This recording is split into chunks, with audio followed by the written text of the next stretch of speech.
Hello guys, how is everyone doing? Today I want to show you guys a quick recap on trade seller of the trade that I took earlier this morning. To start off, I want to go and show you guys basically how my chart looked at the beginning of the morning. Okay, so in this screen, this is how I had set up my chart through my analysis like in the morning. So we got our supply and demand zones. So this is the demand zone, this is supply zone. So if this is red, because this is typically where you would sell or buy puts, and this is green because it's basically where you would buy calls, right? Or it would probably bounce up. And these are just basically like areas of resistance and support. Um, Earlier today, there was a strong push to the upside, hitting all the way up here to 438. Alright, so the reason why I entered this trade was because I saw a strong push coming back from the 438 area or supply zone, coming back down pretty strongly, and this was a pretty significant level or area right here. Due to this, we had already seen some type of move um, prior, like I don't know. This is on the 20th, so earlier this month, and it hadn't reached that in a good while. So, unfortunately, the stock kind of just plummeted pre-market. I wasn't able to sell the contracts that I was holding overnight. I was already up about, I think, maybe 40% on those contracts since yesterday. Those contracts, I bought them here. By the end of the day, I think they were up 40%. They kept going up. I was really hoping that it would break above 438 and go retest 440 so that I could, make a good bag out of that trade. But as soon as the market opened, my contracts just got filled at a break even. So I was actually looking for this trade to hold and push upwards back to the 438. So I'm kind of still looking for that. Basically, for this trade, I was just looking for a breakout above this trend line with a good amount of volume above the average. And given the price target that I had due to the Fibonacci, I started scaling out somewhere around here so I could try to take the most profit out of that trade. So I started like moving up my stop loss higher and higher until it just kind of sold me out of everything.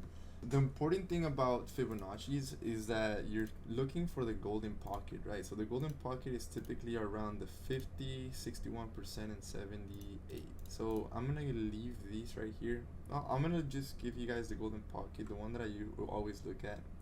People usually look at these three. I like to look at the 50 and 6180. So for this fib, as you can tell, as soon as it tapped it, it's actually rebounded and came back down. So that is where I took my profit. And so now let me show you guys basically what I would do to just basically recap this whole thing. I basically would just do what I just did right here, just to speed up the process. I already had it set before, but the first thing that I'm gonna look at is basically the contract that I bought it for. So 217, and my stop loss, I don't want to put it anywhere below 205.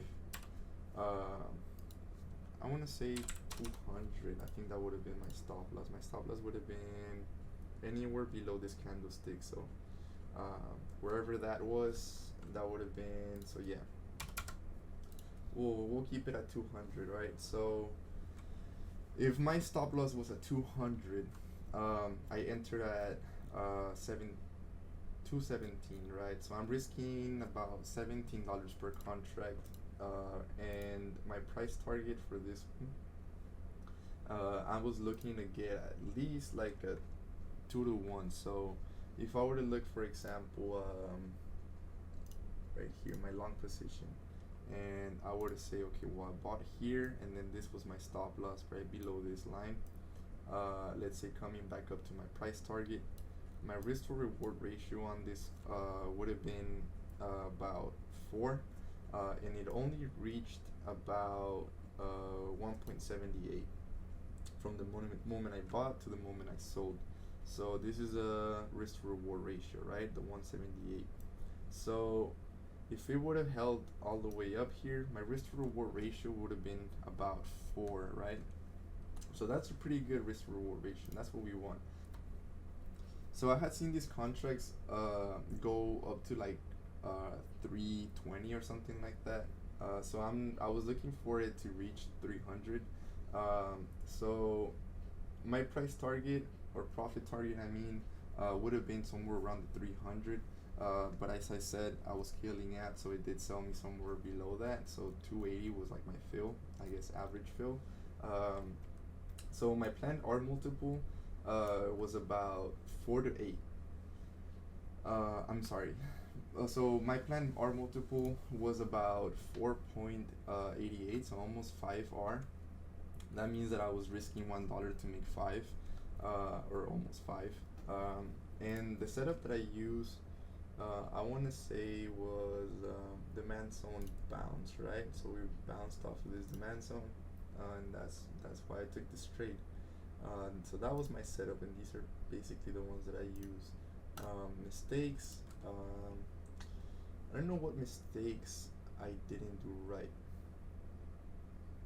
I don't know I don't know what mistakes I did, to be honest. So let's look at these.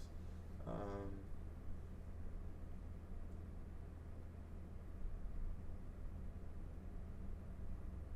Alright, so the only thing I can think about my mistakes was that I did not buy the retest, I bought the breakout, right? So if I would have bought the retest on this, I would have bought it right after it came back, pulled back, and traded right here, and then came back up here. That would have been my breakout. This would have been my breakout, come back, retest, and then this is where I would have bought if I would have had this. So I guess the mistake that I did was not buying the retest and buying the breakout. But I mean, we live and we learn, right?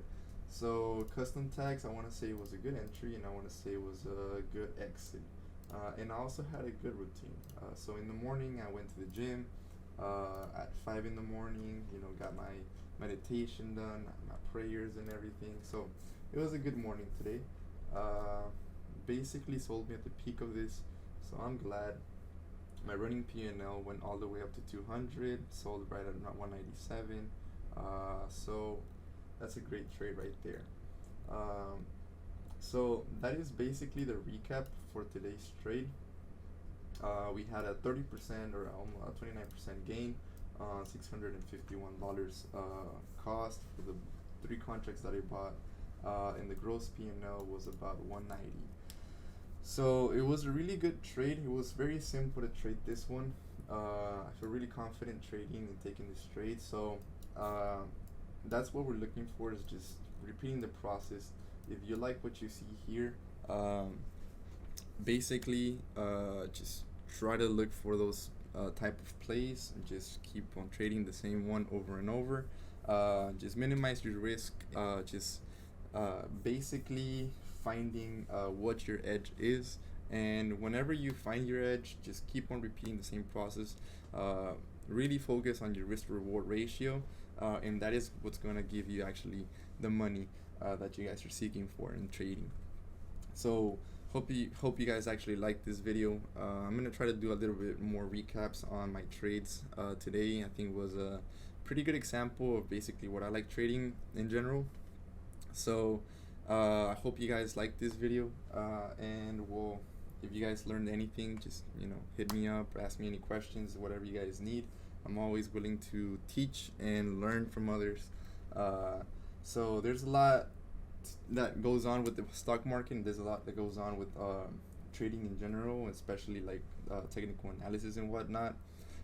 So it's just a process that you just have to go through by trial and error on your own. It's really hard to learn trading through just watching other people do it. So get yourself out there, just put a bit of money in your account and just start trading, figuring things out. Keep at it. Trade well. Have a good day. And we'll see you guys on the next one.